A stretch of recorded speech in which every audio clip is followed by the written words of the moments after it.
ચાલો last time આપણે chapter number જે 11 છે એની અંદર ઉદાહરણ નંબર 30 સુધી જોયું હતું બરાબર. જે હતા નહોતા આમાં ઘણા નવા ચહેરા દેખાય જે બુધવારે નહોતા એ લોકો વિડિયો જોયો હશે એવી આશા રાખીએ. અને ત્યાર પછી આગળ વધીએ તો પ્રકીર્ણ સ્વાધ્યાય 11 બરોબર. પ્રકીર્ણ સ્વાધ્યાયની અંદર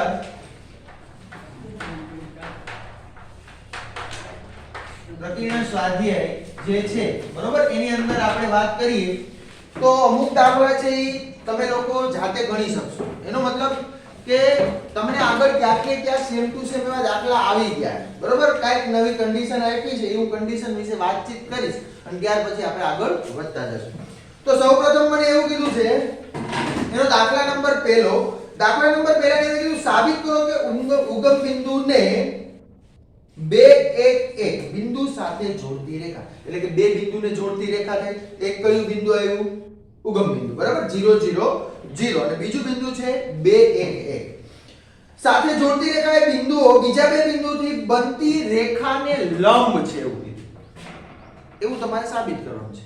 બે બિંદુને જોડતી રેખા પાછી બીજી એક રેખા આપી એ બે બિંદુને જોડે છે તો બે બિંદુને જોડતી રેખાને લંબ બતાવી એનો મતલબ કે બે રેખાને લંબ બતાવી. બે રેખાને લંબ બતાવી એનો મતલબ શું? બેના દિક ગુણોત્તરનો ડોટ પ્રોડક્ટ શું બતાવો? 0 બતાવો. કારણ કે આપણે કહીએ છીએ કે જે બે બિંદુમાંથી પસાર થતી રેખાઓ એટલે બેના દિક ગુણોત્તર એટલે સદિશ સ્વરૂપે તમે જો બરોબર. તો બે સદિશને તમારે લંબ બતાવો તમે શું કામ કરતા હતા? બેનો ડોટ પ્રોડક્ટ કરતા હતા. એને શું બતાવતા હતા? 0. તો અહીંયા તમને પહેલી રેખા છે એને L1 કયો. L1 રેખા છે એ 0 0 0 એને શિરોબિંદુ કયો આપ્યો? 0 0 0 અને 2 1 1. હવે આના દિક ગુણોત્તર આપણને મેળવતા આવડે બીજા માઈનસ પહેલું એટલે 2 1 1 જ આવશે બરાબર. બીજી રેખા છે એના દિક ગુણોત્તર મેળવો બીજા માઈનસ પહેલું આપણને આવડે જ છે બરાબર. દિક ગુણોત્તર મેળવતા આવડે ને. બેના દિક ગુણોત્તર મળી જાય એટલે બેનો શું કરી નાખો? Dot product. પહેલાનું નામ આપો B1 બીજાનું નામ આપો B2 અને બેનો ડોટ પ્રોડક્ટ કરી નાખો આન્સર આવશે 0 બરાબર. એટલે બે રેખા કેવી થઈ ગઈ? લંબ. આગળ આવ્યું એનું એક છે. એના પછી દાખલા નંબર 2 ની વાત કરો. જો પરસ્પર લંબ હોય તેવી બે રેખાઓની દિક કોસાઇન L1 M1 N1 અને L2 M2 N2 હોય તો તે બંનેને લંબ રેખાની દિક કોસાઇન. બે રેખા છે એ બે રેખાની દિક કોસાઇન તમને આપી છે L1 M1 N1 અને L2 M2 N2. હવે બે રેખાની દિક કોસાઇન ને બંનેને લંબ હોય એવી રેખાની દિક કોસાઇન મેળવવાનું કીધું. એનો મતલબ શું? જો સમજો એકદમ સરળ છે. પહેલી રેખાની લંબ બીજી રેખાની લંબ એનો મતલબ શું? બંનેને લંબ. તો કોઈ પણ બે સદિશને લંબ બતાવવું એનો મતલબ શું? કોઈ પણ બે સદિશનો લંબ સદિશ મેળવવો એટલે શું? આપણે શીખી ગયા વસ્તુ શું મેળવવાનો? ક્રોસ પ્રોડક્ટ બરાબર. ખબર જ છે આપણે કોઈ પણ બે તમને સદિશ આપ્યા હોય એ બંનેને લંબ કોઈ સદિશ જોતો હોય તમે શું મેળવવાનો? Cross product. એટલે અહીંયા તમારે પહેલી રેખા છે બરોબર એની દિક કોસાઇન ને હું L1 M1 M1 કીધી એટલે કે એને L તરીકે દર્શાવો બીજાને M તરીકે દર્શાવો તો L ક્રોસ M મેળવો બરોબર. એનો મતલબ શું? તો કે IJK ડિટર્મિનન્ટ નિશ્ચાયકની અંદર લખશો IJK બીજી હારમાં લખશો L1 M1 N1 ત્રીજા હારમાં લખશો L2 M2 N2 બરાબર. તો એકદમ સરળ છે. માત્ર ને માત્ર આપણને કોઈ પણ બે રેખા છે એની દિક કોસાઇન આપી છે એ બંનેને લંબ હોય એવી રેખાની દિક કોસાઇન આવું થાય આવું કીધું. તો બંનેને લંબ જોતું હોય એટલે બેયનો શું મેળવવો પડે? ક્રોસ પ્રોડક્ટ જે આપણે ખ્યાલ છે. તો બેયનો cross product IJK L1 M1 N1 L2 M2 N2 તમે મેળવશો એટલે તમને લોકોને ખ્યાલ આવશે તમને જે સાબિત કરવાનું કીધું છે એ તમને જવાબમાં આવી જશે બરાબર. ચાલો નેક્સ્ટ આગળ દાખલા નંબર 3 ની અંદર જો ખાસ કરીને ઘરે જઈને ગણજો ભાઈ બરોબર. ખાલી ક્રોસ પ્રોડક્ટ ને છે ડોટ પ્રોડક્ટ ને છે એ ગણવાનું ન હોય એ આપણને ખબર છે સારી રીતે આવડે બરોબર. કારણ કે સદિશના બીજગણિતમાં બહુ ક્રોસ પ્રોડક્ટ અને ડોટ પ્રોડક્ટ કર્યા. ત્યાર પછી દાખલા નંબર 3 જે રેખાના દિક ગુણોત્તર ABC અને B - C C - A A - B હોય તો તે બે રેખા વચ્ચેનો ખૂણો મેળવો. તમને શું આપી દીધા છે? એના દિક ગુણોત્તર. શું આપી દીધા છે? દિક ગુણોત્તર. એનો મતલબ શું? પહેલા તો બે રેખાના દિક ગુણોત્તર એને નામ આપો B1 અને B2 નામ આપો છો કે નહીં બરોબર. તો હિન્ટ લખ્યું હોય તો લખતા જાજો. દાખલા વાઇઝ ઘરે જઈને પ્રોબ્લેમ ના પડે, હિન્ટ લખવી હોય તો લખતા જજો. શું પેલી રેખાની દિક્ ગુણોત્તરને તમે b1 કહો છો, બીજી રેખાના દિક્ ગુણોત્તરને તમે b2 સદિશ કહો છો. b1 સદિશ મળી ગયો, b2 સદિશ મળી ગયો. હવે ઈ બે રેખા વચ્ચેનો ખૂણો મેળવવાનું સૂત્ર શું હતું? cos θ બરાબર ઉપર બેનો ડોટ પ્રોડક્ટ છેદમાં બેનું મૂલ્ય. બરાબર, કારણ કે બે રેખા વચ્ચેનો ખૂણો મેળવવો હોય એટલે બેને સમાંતર સદિશ વચ્ચેનો ખૂણો મેળવવો. તો તમને એ તો આપી દીધા છે ને દિક્ ગુણોત્તર આપ્યા ને, તો તમે એને શું બે વચ્ચેનો ખૂણો એટલે cos θ બરાબર b1 એ શું થશે? abc થશે. બરોબર, b2 સદિશ શું થશે? b c, c a, બરોબર, c b. I j k તમને લગાડતા આવડે છે સદિશમાં, બરોબર, અને સારી રીતે તમે જાણો છો ડોટ પ્રોડક્ટ કરતા આવડે, બેના મૂલ્ય મેળવતા આવડે છે. ઉપર બેનો ડોટ પ્રોડક્ટ મેળવશો, છેદમાં બેનું મૂલ્ય મેળવશો. કાય cos θ બરાબર કઈક તમને વેલ્યુ આપશે, બરોબર, તો θ બરાબર cos ની કિંમત ક્યાં શું થાય એ મેળવી લો. બરાબર છે. ત્યાર પછી નેક્સ્ટ દાખલા નંબર 4. x અક્ષને સમાંતર અને ઉગમ બિંદુમાંથી પસાર થતી રેખાનું સમીકરણ. જો આ ખાસ ધ્યાન આપવાનું.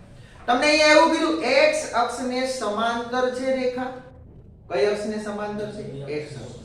તો x અક્ષને સમાંતર અને ઉગમ બિંદુમાંથી પસાર થતી રેખાની દિક્ કોસાઇન તમને મેળવવાનું કીધું. તો આની આકૃતિ દોરીએ તો તમને થોડું, જો આપણે કીધું પહેલું ચેપ્ટર એટલે કે ચેપ્ટર નંબર 1 ભણ્યા હતા એમાં અને આમાં લાગે બધાને અઘરું હોતું નથી. એનો મતલબ શું? તમે થિયરિટિકલ કોન્સેપ્ટ સારી રીતે જાણી ગયા હોય, બરોબર. માં આપણે પહેલા ચેપ્ટર ની અંદર એ વાત કરી હતી કે ભાઈ થિયરિટિકલ કોન્સેપ્ટ આપણને સવાચક સંમિત પરંપરિતનો અને સામ્ય સંબંધનો ભરપૂર રીતે ખ્યાલ આવી ગયો હોય કોન્સેપ્ટ, એટલે ગમે એવો દાખલો એ બાબતનો પૂછાય એટલે આપણને માત્ર ને માત્ર તમને શું આપ્યું છે એના આધારે તમારે સંબંધ તમે પ્રસ્થાપિત કરતા હોય છે. બરાબર, તમે થિયરિટિકલ કોન્સેપ્ટ ક્લિયર હોય, હોતું નથી અઘરું, આપણે અઘરું બનાવીએ છીએ. બરોબર, એટલે થિયરિટિકલ કોન્સેપ્ટ ક્લિયર રાખશો એટલે કઈ વાંધો આવશે નહીં. અહીંયા પણ 3D ની અંદર એવું જ છે થિયરિટિકલ ચેપ્ટર. એનો મતલબ શું? તો કે આપણે થિયરીને સારી રીતે સમજવી પડે.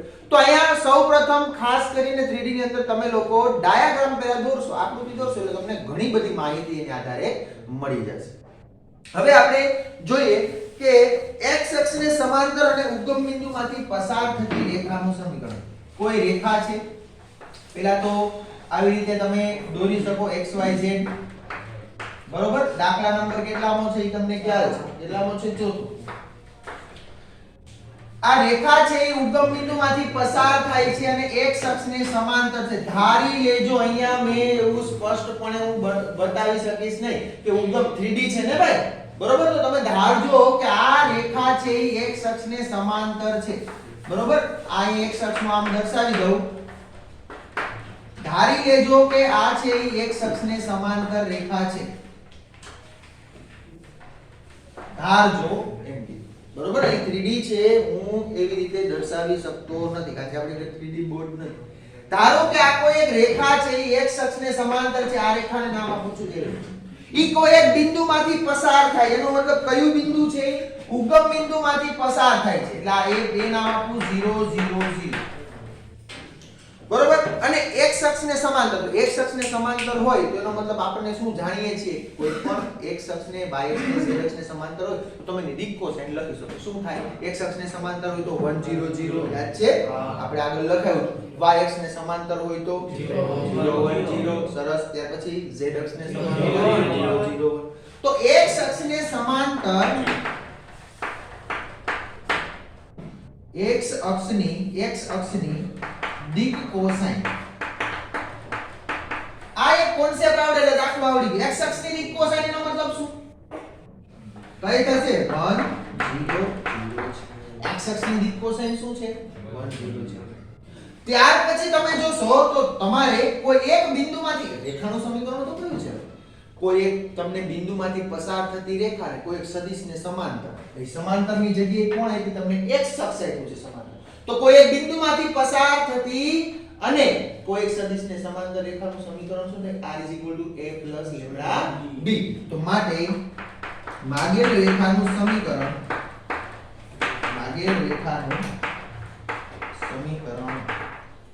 અહીંયા દિક્ કોસાઇન છે, તો દિક્ કોસાઇન ને આધારે પણ તમે ગણી શકશો. હવે તમે ટેક્સ્ટ બુકમાં જોશો પાછળ કે તમને જવાબ કયા ફોર્મમાં આપ્યો છે. તમને અને જવાબ કયા સ્વરૂપે આપ્યો છે એ સ્વરૂપે આપણે મેળવીએ. માગેલ રેખાનું સમીકરણ શું થશે? જો તમને સદિશ સ્વરૂપે આપ્યું હોય તો r = a + λb એ બિંદુ તમારું 0 0 0 થાય. કાર્ટેશિય સ્વરૂપ આપ્યું તોય સરળ. આપણને ખબર છે કાર્ટેશિય સ્વરૂપ કોઈ પણ એક બિંદુમાંથી પસાર કરી કોઈ સદિશને સમાંતર રેખાનું કાર્ટેશિય સમીકરણ શું થાય? r x - x1/a બરાબર = y - y1/b = z - z1/c. Upon a b c શું દર્શાવતા હતા? દિક્ ગુણોત્તર. જ્યાં આપણે a m એને દર્શાવી આગળની થિયરી જોજો દિક્ કોસાઇન, કારણ કે ઈ તો તમને તેના માટે લ્યો છો દિશા દર્શાવવા માટે દિક્ ગુણોત્તર અને દિક્ કોસાઇન લ્યો છો રેખા. બરાબર? તો એટલા માટે માગેલ રેખાનું સમીકરણ શું થશે? x - x1/l = y - y1/n = z - z1/n. થાય કે નહીં આવું? તો x - x1 અહીંયા બિંદુ કયું આપ્યું? અહીં લખું તથા બિંદુ કયું છે? 0 0 0 છે. તો અહીંયા તમને ખ્યાલ આવવો જોઈએ. જો અહીંયા હું લખતો નથી કારણ કે હવે તમને સારી રીતે પ્રેક્ટિસ કરી ગયા. a સદિશ તમારો બને a, બરોબર? ઈ તમારો r = a + λb કયો છો ને? a સદિશ + λb સદિશ. તો એમાં a સદિશ હોય શું હોય તમને ખ્યાલ છે? કોઈ બિંદુમાંથી જે રેખા પસાર થતી હોય એ તમારો એનો તમે સ્થાન સદિશ હોય તમારો a સદિશ બનતો હોય. તો અહીંયા 0 i cap 0 j cap 0 k cap આવશે પ્લસ લેમ્ડા b સદિશ શું મળે? તમને જે સમાંતર હોય ઈ બરોબર છે. બરાબર?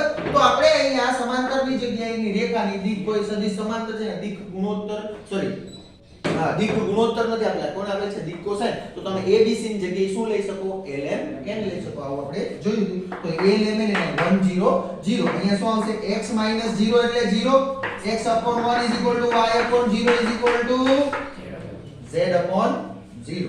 કારણ કે અહીંયા બધે અહીંયા શું છે? 1 0 0 બરોબર? L1 L M અને N આપી દીધા છે. x - x1 x1 એટલે કયું? બધાય તો 0 0 0 છે. તો એ બધામાં 0 બાદ કરી કે ફાયદો નથી. ચેક કરો જવાબ આવી ગયો છે. વિડિયો જે માગેલ રેખાનું શું છે? સમીકરણ દર્શાવે છે. એ જ રીતે દાખલા નંબર 5 જો. પાંચમા દાખલાની અંદર જો બિંદુઓ a b c d ના યામ અનુક્રમે 1 2 3 તમને a b c d ચારે ચાર બિંદુના યામ આપી દે તો રેખાઓ ab અને cd વચ્ચેનો ખૂણો, બે રેખા વચ્ચેનો ખૂણો મેળવો. તમને સારી રીતે જાણો હો ભાઈ. બે રેખા વચ્ચેનો ખૂણો મેળવવો એટલે શું? ઈ બેને સમાંતર સદિશ વચ્ચેનો ખૂણો મેળવો. થાય કે નહીં? તો ab જે છે બાજુ આપી તમને ab, બે રેખા છે, પહેલી રેખા છે ab. તો ab ને સમાંતર સદિશ કોઈ લેશો તમે. બરાબર? ઈ કઈ રીતે મળે? તો કે ab ના દિક્ ગુણોત્તર લ્યો. ખબર છે ને આ વસ્તુ તમે જાણો હો ને? તો ab ના દિક્ ગુણોત્તર બીજા માઈનસ પહેલું ભાઈ. આવડે કે નહીં? એ રીતે એને નામ આપી દો b1. એને શું નામ આપી દો? b1 દિક્ ગુણોત્તર. બીજી રેખા cd આપ્યું છે. બીજું cd ab અને cd વચ્ચેનો કીધો ને? તો cd એટલે શું? cd ના દિક્ ગુણોત્તર મેળવો. cd ના દિક્ ગુણોત્તરનો મતલબ શું? બીજા માઈનસ પહેલું. એને b2 નામ આપો. અરે ભાઈ બે સદિશ મળી ગયા b1 b2. બે સદિશ મળી ગયા તેની વચ્ચેનો ખૂણો મેળવો એટલે યાર ઉપર બેનો ડોટ પ્રોડક્ટ છે એટલે બેનું મૂલ્ય cos θ બરાબર થશે કે નહીં? બસ તો આ જ રીતે AB પેલા મેળવો, CD મેળવો એટલે તમને આરામથી દાખલો ગણી શકો. કારણ કે બે વચ્ચેનો ખૂણો જ નવું એ આપ્યું ડાયરેક્ટ તમને B1 B2 નથી આપ્યા ભાઈ. નવું એ જ વસ્તુ છે, બીજું કઈ નવું આમાં દાખલામાં છે નહીં. તમને આપ્યા છે ને શિરોબિંદુ આપ્યા બે રેખા AB અને CD જેને સમાંતર સદિશ તમે નો મેળવી શકો. મેળવી શકો આરામથી. એના દિક્ ગુણોત્તર મેળવવા એટલે દિશા મળી B1 ને B2 મળી. બરાબર છે? સમજાય? ગણજો. નો ખ્યાલ આવે કાલે આવો ત્યારે મને કહેજો. બરાબર? ગણશો તો કાઈ અઘરું નથી, પણ નહીં ગણો તો છેલ્લે બધું અઘરું છે. બરાબર? ચાલો નેક્સ્ટ આગળ વધીએ. દાખલા નંબર 6. જો બે રેખાઓ પરસ્પર લંબ હોય તો કેનું મૂલ્ય? આવો દાખલો ભાઈ આવી ગયો. ક્યાં આવી ગયો? રેખાઓ કેટલામું સ્વાધ્યાય હતું આપણું? 11.2. જો 11.2 ની અંદર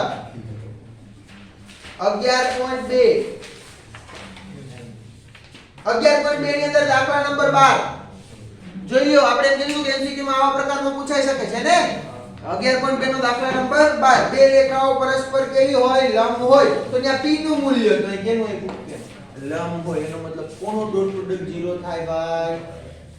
સમાંતર સદિશનો. ઈ ક્યાં હોય? નીચે ના હોય ને? આપણે દિક્ ગુણોત્તર લઈએ છીએ ને? તો પહેલા સદિશનો b1 નામ આપો. b1 શું થશે? પહેલા તો જોવાનું પ્રમાણિત સ્વરૂપમાં હોવું જોઈએ. x - x1 a y - y1 b z - z1 c. પ્રમાણિત સ્વરૂપમાં હોવું જોઈએ ભાઈ. અહીંયા પ્રમાણિત સ્વરૂપમાં છે. પ્રત્યેક બે બે રેખાના સમીકરણ જોશો તમે તો ખ્યાલ આવશે. એટલા માટે ડાયરેક્ટ કહી દેવાનું શું થશે b1 સદિશ જોઈ લ્યો -3ik + 2kk 2jk + 2k બરાબર આ તમારું b1 સદિશ બીજું સદિશ શું થાય 3kik + jk - 5k બે નો ડોટ પ્રોડક્ટ 0 બાય k ને કરતા બનાવો જવાબ આવી ગયો આવડશે એકદમ હિન્ટ લખતા જાજો જો કોઈને ન ખબર પડતી હોય તો બધે દાખલા હા ઘરે જઈને તમે આ વિડિયો જોશો એવા બધા ડાય છો મને ખબર જ છે હાલો નેક્સ્ટ આગળ વધીએ દાખલા નંબર 7 દાખલા નંબર 7 ની અંદર જોઈએ જો જે દાખલા તમને ગણાવવા પડશે એ હું ગણાવીશ બરાબર છે દાખલા નંબર 7 છે 1 2 3 માંથી પસાર થતી અને કોઈ એક સમતલને લંબ રેખાનું સદિશ સમીકરણ મળે કોઈ એક બિંદુમાંથી પસાર થતી રેખાનું સમીકરણ શું છે ફટાફટ આન્સર જોઈએ કોઈ એક બિંદુમાંથી પસાર થતી રેખાનું સમીકરણ હા r a + λb r શું થાય a + λb તો અહીંયા તમને બિંદુ આપી દીધું એનો મતલબ a આપી દીધો જો શું આપ્યો 2 1 2 3 એનો મતલબ ik + 2jk + 3kk આપી દીધું સદિશ સ્વરૂપ મેળવવાનું કીધું જો એટલે સદિશ સ્વરૂપ મેળવીને આપવું પડે પણ સાહેબ અમારી પાસે બીજી સદિશ તો નથી નહીં છે જો તમને બાજુમાં શું આપ્યું કોઈ એક સમતલ આપ્યું છે અને સમતલને રેખા શું છે લંબ છે સમતલને રેખા તમને શું આપી છે લંબ આપી છે તો એને આધારે તમે શું મેળવી લેશો તો એક રેખા છે સમતલને લંબ થાય બરોબર તો કોણ કોને લંબ થાય તમને ખ્યાલ આવવો જોઈએ હમણાં હું આકૃતિ દોરું એટલે હમણાં તમને ખ્યાલ આવશે બરોબર તો કોઈ એક બિંદુમાંથી પસાર થતી રેખા જો અહીંયા ખાલી એટલું જ કીધું આ એક રેખા છે કોઈ એક બિંદુમાંથી પસાર થાય છે એ બિંદુને નામ આપું છું એ ઓલું દોરતો નથી x y z અક્ષ ને બરોબર કારણ કે તમને ખ્યાલ આવશે એ બિંદુના યામ શું થશે 1 2 3 ઓકે ચાલો ત્યાર પછી એવું કીધું અને આ રેખા છે કોઈ એક સમતલને લંબ છે ધારો કે મેં કોઈ એક સમતલ અહીંયા દોરું છું આમ દોરી એના કરતા આ રીતે બરાબર કોઈ કઈ બિંદુ છે એના યામ છે 1 2 અને 3 સમતલ છે ને લંબ છે એનો મતલબ આ સમતલ દોરી નાખું બરોબર આ રીતે સમતલ છે આને લંબ છે તો આને લંબ હોય રેખા સમતલને લંબ છે આ સમતલનું સમીકરણ શું આપ્યું છે જો r ડોટ આ સમતલનું સમીકરણ લખું છું r ડોટ આને હું π1 સમતલ નામ આપી શકું π1/2 આપણે સમતલને નામ એવા આપે છે રેખાને l1 l2 એને તમને r dot ik + 2jk ik + 2jk અને ત્યાર પછી આપ્યું છે -5kk -5kk અને +9 = 0 +9 = 0 એનો મતલબ શું થયો ભાઈ એનો મતલબ શું થયો આ આને લંબ હોય હવે આનો લંબ સદિશ કયો આનો લંબ સદિશ કયો મળે એમ કે પાણી ગયો છો ને ખબર પડે છે તો આ મેં સમતલ દોર્યું યાને લંબ છે તો આનો લંબ સદિશ કઈ રીતે મળે આ રીતે મળે કે નહીં આ સમતલ મેં દોર્યું એનો લંબ સદિશ મને કેમ મળે સમતલ ઊભું દોરેલું છે હો ભાઈ તો એનો લંબ સદિશ આ રીતે મળે કારણ કે આને ઊભું શું કામ દોર્યું આને લંબ છે એનો મતલબ તમને આ સદિશ કયો મળી ગયો n સદિશ મળી ગયો n = શું થયું ik + 2jk -5kk મિત્રો આ તમારું શું થાય n તો હવે તમે વિચારો છો કાંઈ અઘરું હતું નહોતું ખાલી આપણને મૂંઝવવા માટે કે ના હોય બધું હવે તમે કહેશો કોઈ મને કે આ કઈ રીતે આમાં તમારો હવે તમારે જરૂરિયાત કે નહીં b સદિશ ની ને એ તો મળી ગયો જો મળી ગયો કે નહીં આ તમારો b સદિશ થાય ને કારણ કે એ રેખાને શું થાય સમાંતર સદિશ કારણ કે આપણું સમીકરણ શું છે કોઈ બિંદુમાંથી પસાર થાય કોઈ સદિશને સમાંતર રેખાનું સમીકરણ ટપો પડ્યો કે ન પડ્યો આ એક રેખા છે હજુ રિપીટ કરું છું રેખાને કોઈ લંબ સદિશ છે તો આને લંબ હોય એનો લંબ હોય રેખાને શું થાય ભાઈ સમાંતર સીધી વાત છે એનો લંબ હોય એ રેખાને શું થવાનું ભાઈ કોઈ એક બામ જેવા કે આમ નો દોરતા લંબ કારણ કે આમ લંબ દોરો તો આ લંબ છે ભાઈ તો તમારે રેખાને આમ દોરવી પડશે બરાબર છે તો આ એક કોન્સેપ્ટ છે ખાસ મગજમાં રાખો તો અહીંયા તમારે જે b સદિશ છે તમારું શું બની ગયું ik + 2jk + 5kk ઘણા એમ જો તમને જવાબ છે એ બે સ્વરૂપે આપી છે તમને જવાબ કયા સ્વરૂપે આપ્યો છે એ આપણે ચેક કરીએ પછી આવો જવાબ પણ હોઈ શકે અને કેમ હોઈ શકે એ આપણે જોઈએ તો આપણે રેખાનું સમીકરણ શું છે માગેલ ડાયરેક્ટ શોર્ટકટ લખું જો ભાઈ માગેલ રેખાનું સમીકરણ તમે લોકો બધું દર્શાવી શકો a સદિશ શું બને b દર્શાવી શકો b સદિશ શું બનશે b ની જગ્યા કોને લઈ લીધી બીજું કાઈ નથી તો અહીંયા જોશો તો માગેલ રેખાનું સમીકરણ શું બનશે? r = a + લેમ્બડા b અને b = તમારો શું થાય? આ તમારો શું છે? b સદિશ છે. b બરાબર n બરાબર કરી લખો તો ચાલે હો ભાઈ. બરાબર? તો આ b સદિશ થાય, n સદિશ લખો તો પણ ચાલશે. તો r = a એટલે શું? ik + jk + plus lambda times b સદિશ શું બન્યો? ik + 2jk માઈનસ આવો જવાબ આપ્યો છે ભાઈ. તો વાંધો નહીં. જો આવો નો આપ્યો કદાચ ઘણા કેવા આપણને ખ્યાલ છે ભાઈ કે કોઈ પણ સમતલનું સમીકરણ હોય ને એમાં આપણે એવું ઘણીવાર કીધું, ઘણા એવું મગજમાં બેસાડી લે કે આ હોય ની ઓલી બાજુ જોવો છે. હોય કે આવું આપણે કીધું હતું ને આગળ.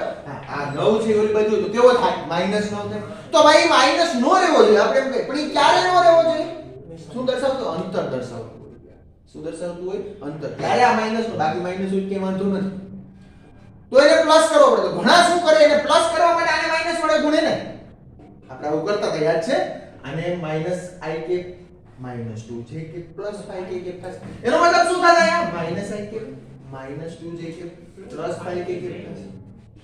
તો આવું થયું. એનો મતલબ શું? અરે ભાઈ તમારે આ ને આ જ રેખાનું સમીકરણ આવું ik -2jk + 5jk પણ લઈ અને તમે કરી શકો. કારણ કે દર્શાવે છે શું?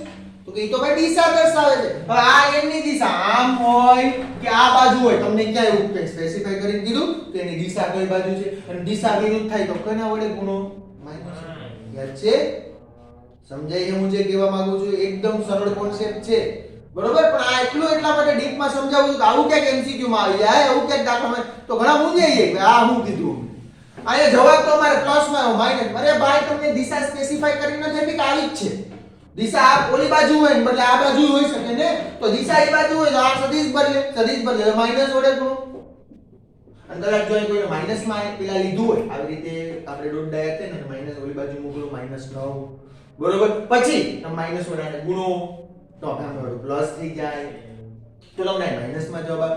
અને જવાબ એમસીક્યુ માં પ્લસ વાળો હોય તો કાઈ નહીં ભાઈ, આમાંથી માઈનસ કોમન કાઢીને આને કંઈક અલગ અચળાંક આપી શકો કે નહીં? આવું આપણે કરી. આ તો શું છે? Lambda belongs to r. તો એનો કારણ આમાંથી બધેમાં માઈનસ કોમન કાઢીને આને વડે ગુણી શકો ભાઈ. બરોબર? એમાં એને કઈ વાંધો નહીં, કારણ કે આ તો શું દર્શાવે છે ભાઈ? દિશા દર્શાવે. દિશા આપણને તમને સ્પેસિફાઈ કરી નથી આ બાજુ કે આ બાજુ. સમજાણો કોન્સેપ્ટ? ક્લિયર થયો? ખાસ કરીને સમજવું જરૂરી છે, બાકી આ તમે ગણિત તો જાતે જ. બરાબર? તો આ સમીકરણ અહીં ચાલે. r = ik + 2jk + 3jk + lambda -ik -2jk + 5jk પણ ચાલશે. બરાબર છે? સમજાણું?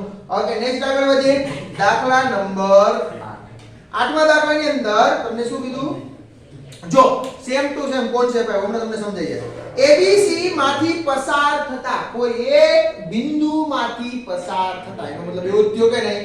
અને સમતલને સમાંતર સમતલનું સમીકરણ છે. કોઈ બિંદુમાંથી પસાર થતા સમતલનું સમીકરણ શું આવે?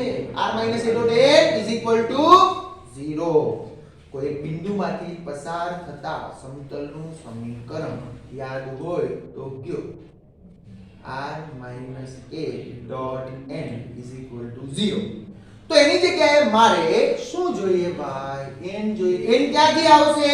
અરે બીજું સમતલ સમાંતર આપ્યું જોઈ લો, ત્યાંથી આવશે. એ તો સદિશમાં આગળ છે. તો ચાલો આના જેવો સેમ ટુ સેમ કોન્સેપ્ટ જોઈએ. દાખલા નંબર કેટલામો? આ કેટલામો? તો 5મો તો ભાઈ. કેટલામો તો? 7મો. ભાઈ એક બામ જેવા અમુક હોય તો એ આ તો 5મો દાખલો, આમાં તો આવું આવતું જ નથી. ભાઈ પાહા આવે લઈને સાહેબ આ હું કર્યું? અરે ભાઈ કઈ ન કર્યું, દાખલાનો નંબર બદલી દીધો. બરાબર? કારણ કે કોપી જાતા હોય તો આવું થાય. દાખલા નંબર કેટલામો? 8મા દાખલાની અંદર કીધું કોઈ એક બિંદુમાંથી પસાર થાય. ધારો કે આ મેં કોઈ એક સમતલ દોર્યું છે. આ સમતલ છે કોઈ એક બિંદુમાંથી પસાર થાય છે. આ બિંદુના નામ શું કીધા? A B ABC બિંદુમાંથી પસાર થતું સમતલ છે. તો આ સમતલને કોઈ એક લંબ સદિશ જોઈએ ભાઈ. હા જોઈએ. આને હું કહી દઉં n. આ છે આ સમતલને લંબ સદિશ n. હવે તમે અહીંયા લખો, અહીં દોરો, ગમે ત્યાં દોરો. સમતલને આપણે કેમ બોલતા? લંબ. હવે જોઈએ એના પછી બીજું એક સમતલ છે, એને સમાંતર છે. આ માગેલ સમતલ તમારું પાય છે. હવે કોઈ એક સમતલ આવ્યું, આ સમતલ છે આ સમતલને શું છે સમાંતર તો એનો મતલબ ઈ જો બે સમતલ સમાંતર હોય તો બેના લંબ સદિશ શું થાય સમાંતર જ થાય સીધી જ વાત છે બેના લંબ સદિશ શું થાય સમાંતર ભાઈ મારી આકૃતિ થોડીક નબળી હોય તો કાઢી લેજો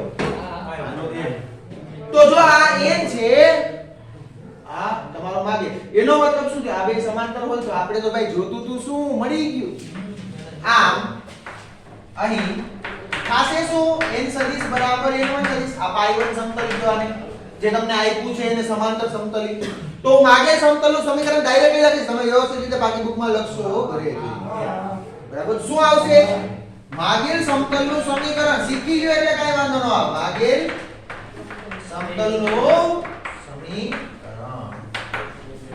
अब હું હે ને આકૃતિ હું બોલો એ ફક્ત લખવાનો પડે બાકી લખ બે સમતલ અહીં સમાંતર છે તો તેથી તમે બે સમતલ સમાંતર હોય તો બેના અભિલંબ સદિશ પરસ્પર સમાંતર થાય તેથી બંને આ માગેલ સમતલનો અભિલંબ સદિશ n છે બરોબર ઈ આવો ની તેવો થાય કેવો થાય ik 2 πk jk kk જેવો થાય આવું લખવું પણ આ મેં દર્શાવી લો તમને સમજાઈ ગયું ભાઈ બોલું એટલું બધું વાંચું એના કરતા તમારે આ જોઈ લો તમને ડાયરેક્ટ કોન્સેપ્ટ કેવો થઈ જાય ક્લિયર તો માગેલ સમતલનું સમીકરણ r - a ડોટ n = 0 આ n હોય n કેપ હોય ગમે તે ચાલે આવું આપણે કીધું n કેપ શું દર્શાવે એકમ અભિલંબ સદિશ શું માત્ર અભિલંબ સદિશ બરાબર સમજાય છે તો r - a કેવું સમીકરણ આપ્યું છે પહેલા જોજો જવાબમાં કાઈ વાંધો જે આપ્યું હોય આમાંથી તો ભાઈ કાર્ટેશિયનમાં તમને ફેરવતા આવડે સદિશને ફેરવતા આવડે બેમાંથી બે બરાબર આપણે r માઈનસ અહીં શું આપ્યું a બિંદુ શું છે a i કે પ્લસ b કે પ્લસ c કે હવે આ કેમ આવ્યું એમ નો કેતા બિંદુમાં જ પસારતા સમતલનું સમીકરણ લખું છું સમતલ પાઈ નું સમીકરણ હો માગેલ સમતલ અહીં લખું છું પાઈ નું પાઈ1 નું નહીં આ તો સમાંતર સમતલ લીધું છે પાઈ નું સમીકરણ શું થાય આવું થાય r - a ડોટ n સદિશ શું આવશે આનો જે n છે ઈ જ આવશે શું છે બહુ જોવું જોઈએ ik jk ik jk =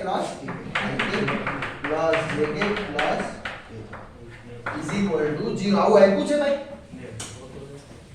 આવું આપ્યું તો કેવું સમીકરણ ઓકે એને કેવું સમીકરણ આપ્યું તમને કાર્ટેશિયન સ્વરૂપ કાર્ટેશિયન સ્વરૂપ આપ્યું હોય તો કાઈ ને r = શું મૂકી દો x i કે y j કે z કે તો આ શું આવશે હાલો ફટાફટ x - a x - x અને x - a પછી i કે ખબર પડે છે પ્લસ y - b j કે પ્લસ z - c કે બરોબર એનો ડોટ પ્રોડક્ટ કોની આને ik jk kk = 0 આનો મતલબ શું ભાઈ આપણને ik ડોટ પ્રોડક્ટ હોય ik jk તો ai 1 1 1 તો x - a y -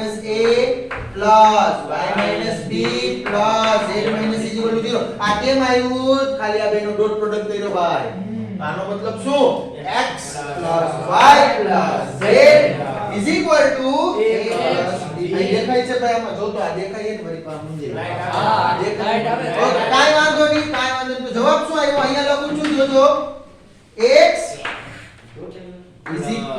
plus y plus z is equal to a plus b plus c અને આવો તમને જવાબ આપ્યો છે ભાઈ કાઈ નથી તો ખાલી એક આવડ્યું સદિશ આવડ્યું તો કાર્ટેશિયન જેવો મેળવવું એવું તમે સમીકરણ મેળવી શકશો સમજાય એકદમ ક્લિયર કોન્સેપ્ટ સાવ એટલે સાવ આપણે નોર્મલી જેમ નામ જાય એકેયમાં બર્ડન લીધું નથી હજી તા દાખલા લીધું નહીં આ કારણ કે આપણે આગળ જે હાલતું હતું એ આપણે સૂત્રો લખીએ એક સમીકરણો લખીએ એના આધારે જઈએ છીએ ત્યાર પછી દાખલા નંબર 9 નથી ગણાવો જોઉં છું શું કામ નથી ગણાવો રકમ વાંચો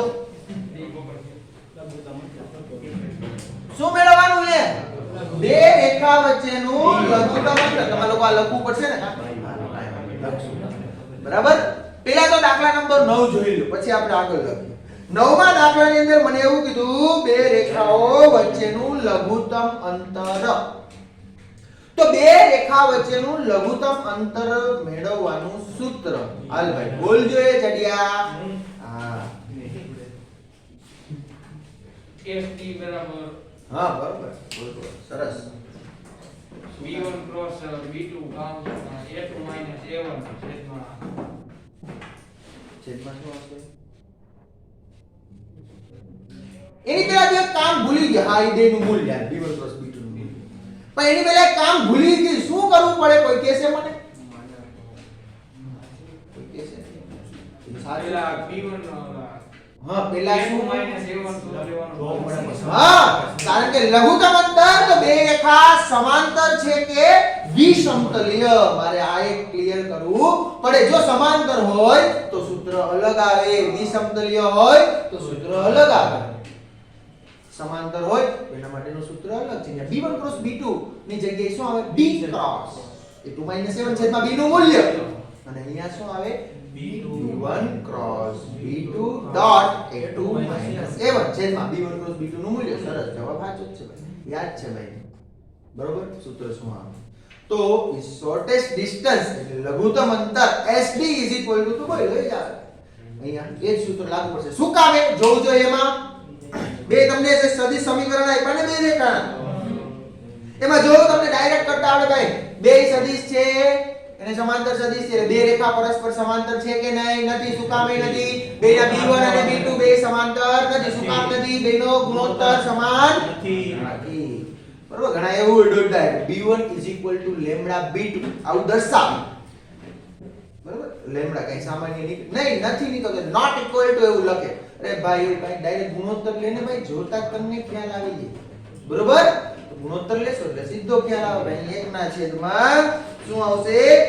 1 ના છેદમાં 3 માઈનસ 2 ના છેદમાં -2 એટલે 1 કેવું થશે? વિષમતલીય. વિષમતલીય રેખાનું લઘુત્તમ અંતર મેળવવાનું સૂત્ર મૂકો, જવાબ આવે. ત્યાર પછી દાખલા નંબર 10. દાખલા નંબર 11 નથી ગણાવો. શું કામ નથી ગણાવો એ તમને ખ્યાલ છે.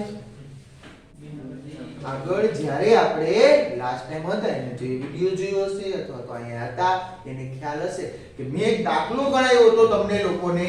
ત્યારે કીધું હતું ઉદાહરણ નંબર 30 છે એ ગણાવ્યું ત્યારે કીધું હતું તમને કે 10મો અને 11મો એના જેવો જ છે. વા x અક્ષ આપ્યું, સોરી વા સમતલ કઈ આપ્યું હતું? xy સમતલ આપ્યું હતું. અહીંયા આપ્યું છે yz અને zx. તો આપણે એ રીતે આકૃતિ દોરતા હતા. બરોબર, અહીંયા જો ખાલી તમને લોકોને સમજાઈ દઉં. અહીંયા આવે છે, આ દેખાતું નથી, કાઈ વાંધો નહીં, આઈ સમજાઈ દઉં. પછી આઈ સમજાવ. હવે જો તમને કીધું છે શું આ xy z આને કહેશો આવું કયો કે નહીં? હવે આ xy સમતલ હતું તો મેં આ સમતલ આમ દોર્યું હતું, યાદ છે બધાને? xy સમતલ હતું તો મેં અહીંયા xy સમતલ દોર્યું હતું, અને ત્યાંથી એને એવું કીધું હતું કે બે બિંદુમાંથી પસાર થતી રેખા, બે બિંદુમાંથી પસાર થતી રેખા અહીંથી આમ અને xy સમતલને આવી રીતે ક્યાંક છેદતી હોય, અહીંથી આમ જાય, અહીંથી આમ હું કામ દોર્યું તમને ખ્યાલ આવી જશે. આવું કીધું હતું નેક્સ્ટ ટાઈમ. બરાબર હોય, યાદ હોય તો ખબર હોય. બરોબર, અને આ બે બિંદુ આવા લીધે બે બિંદુમાંથી પસાર થતી રેખાનું સમીકરણ મેળવી લ્યો. પ્લસમાં જે બિંદુ હતું xy સમતલ પર ના આમ શું હોય? કોણિયામ 0 હોય, zેડિયા. તો x y અને 0 હોય, અને આમ શું હોય? x y 0 હોય. તો ઈ 0 છેલ્લું આવ્યું, એના માટે તમને શું લેમ્બડાની કિંમત મળી જાય. બે બિંદુમાંથી પસાર થતી રેખાનું સમીકરણ આવડે ને બધાને? તો ઈ આવડે તો આ તમને આવડે, કારણ કે જે બિંદુ છે એ ક્યાં છે? રેખા પર છે. રેખાના સમીકરણનું શું કરે? સમાધાન કરે. તો સરખાવી શકો તમે. x આવું થાય, y આવું થાય, z આવું થાય. ઉદાહરણ જો એટલે ખ્યાલ આવે એના જેવું છે ને. હવે અહીંયા xy આપ્યું તો અહીંયા શું આપ્યું? yz આપ્યું ને. દાખલા નંબર 10 ની અંદર yz, તો yz સમતલ એટલે કયું? આ સમતલ કયું? આ સમતલ. હવે કોઈ રેખા છે બે બિંદુમાંથી પસાર થતી રેખા, એ આ સમતલમાંથી પસાર થાય છે એટલે હું આને આવી રીતે દર્શાવી દઉં. અહીંથી તમને એમ થશે કે અહીંયા ભાઈ સાહેબે આવું દર્શાવ્યું તો અહીંયા આ બિંદુ છે, અહીં પાછળથી આમ બિંદુ નીકળતું હોય છે. બરાબર, આ એક જ બિંદુમાં છે, બાકી આમ બોલ નથી કાઢો કેટલા બધા બિંદુમાં છે. બરોબર ને? 3D છે એટલે સમજવું. આની પાછળ કોઈ એક બિંદુ આવી રીતે પૂઠું હોય, બિંદુ હોય એટલે આ સમતલ હોય તો અહીંથી આ બિંદુ છે, અહીંથી આ રેખા છે પાછળથી પસાર. બરાબર, તો અહીં તો બિંદુમાં છે એટલે બિંદુના યામ મારે છે. બિંદુના યામ શું મળે? xy સમતલ ઉપર, yz સમતલ ઉપર કયો યામ 0 હોય? x યામ 0 હોય. તો 0 y z. તો આપણને બે બિંદુમાંથી પસાર થતી રેખાનું સમીકરણ મેળવો. બરોબર, x કંઈક મળશે, y કંઈક મળશે, z કંઈક મળશે. હવે કંઈક મળે એ આ બિંદુ છે, રેખા પર આવે છે, રેખાના સમીકરણનું સમાધાન કરે. એનો એક્સિયમ 0 છે. એક્સિયમ 0 છે એટલે લેમ્ડાની કિંમત મળી ગઈ. બીજી બે જગ્યાએ મૂકી દો એટલે y અને z એ મળી ગયા. તો બિંદુના યામ મળી ગયા. એકદમ સરળ. 11મો દાખલો હોય એવો જ. હવે એમાં હું નથી કહેતો y સોરી કેવો કયું સમતલ આપ્યું? zx. કયું સમતલ આપ્યું? zx. તો અહીંયા y z આપ્યું એટલે કે zx સમતલ એટલે આની આમ કોઈ રેખા પસાર થાય આમ નીકળે બહાર. રેખાના સમીકરણનું બિંદુ છે. સમાધાન કરે. કયું યામ 0 હોય આવડે મેળવજો. બરાબર એટલે આવડે. ત્યાર પછીનો દાખલો છે દાખલા નંબર 12. ત્યાંથી હું ગણાવું. એની પહેલા આ તમે લોકો લખી લેશો. બરાબર. દાખલા નંબર 12 થી આપણે નેક્સ્ટ લેક્ચરમાં છીએ.